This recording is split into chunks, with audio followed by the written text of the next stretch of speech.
Assalamualaikum warahmatullahi wabarakatuh. Perkenalkan, nama saya Nanda Aisindi Fatikasari dari Prodi Hubungan Internasional.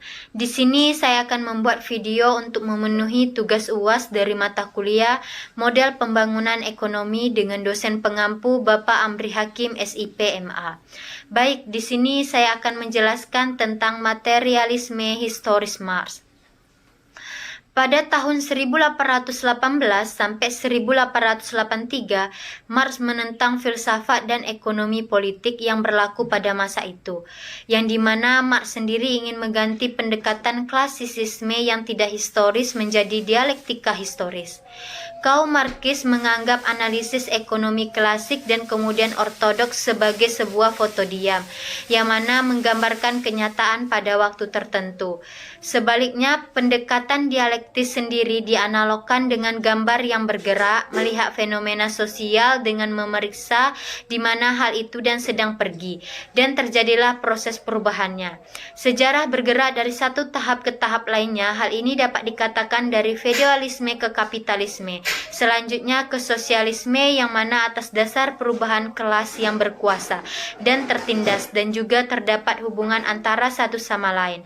Konflik antara kekuatan produksi atau keadaan ilmu pengetahuan dan teknologi, organisasi produksi dan pengembangan keterampilan manusia, dan yang ada hubungan produksi atau pengambilan dan distribusi yang keluar dan cara berpikir, ideologi dan pandangan dunianya, memberikan gerakan dinamis dalam interpretasi materialis tentang sejarah.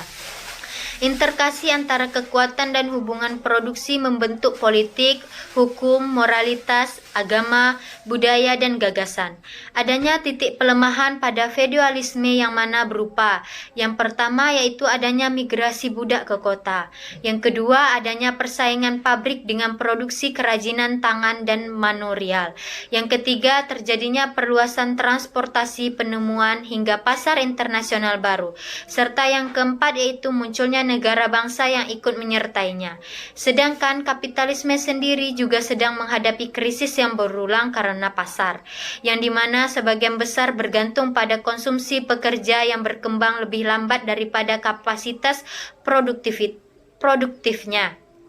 Selain itu, adanya kapasitas yang menciptakan tidak adanya terpakai, sehingga Marx mengungkapkan adanya pasukan cadangan pengangguran, tenaga kerja murah yang berkembang pesat, bahkan adanya proses kontrak dengan booming and bust pada siklus bisnis.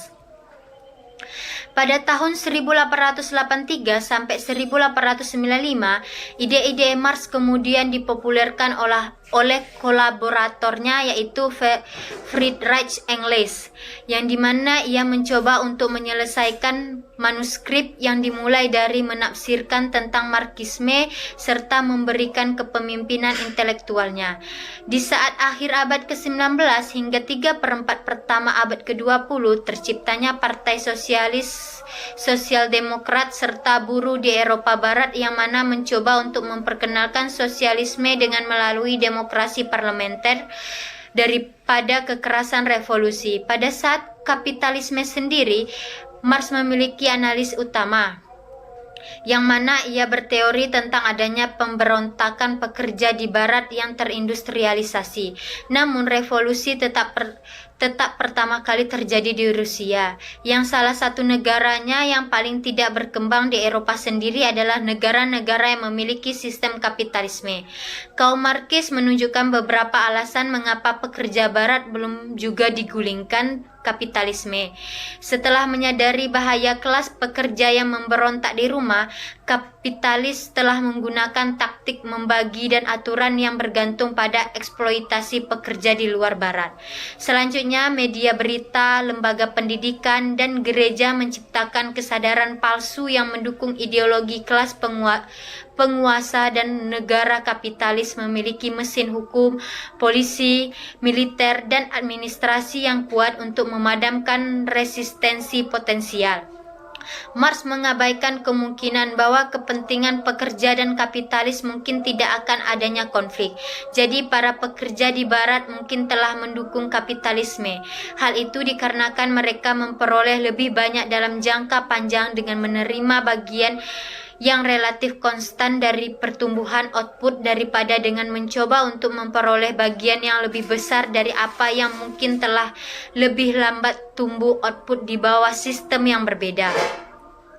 Kesimpulan yang dapat kita tarik dari penjelasan di atas yaitu yang mana terlepas dari bagaimana cara kita memandang Marxisme itu sendiri, namun masih ada saja kelompok nasionalis yang mencoba untuk menggulingkan penguasa atas nama Marxisme, sehingga menyebabkan adanya ancaman oleh antagonis kelas dari mereka yang mereka kuasai, sehingga hampir tidak adanya pemerintah sosialis lain yang mau bertindak sejauh mendiang ketua Mao Zedong yang berasal dari Tiongkok, yang mana ia mengakui keberadaan kelas-kelas di bawah sosialisme dan menyerukan revolusi yang berkelanjutan untuk menentang kelas atas dari sosialis.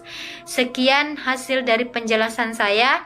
Apabila ada salah kata mohon dimaafkan. Saya akhiri dengan wassalamualaikum warahmatullahi wabarakatuh.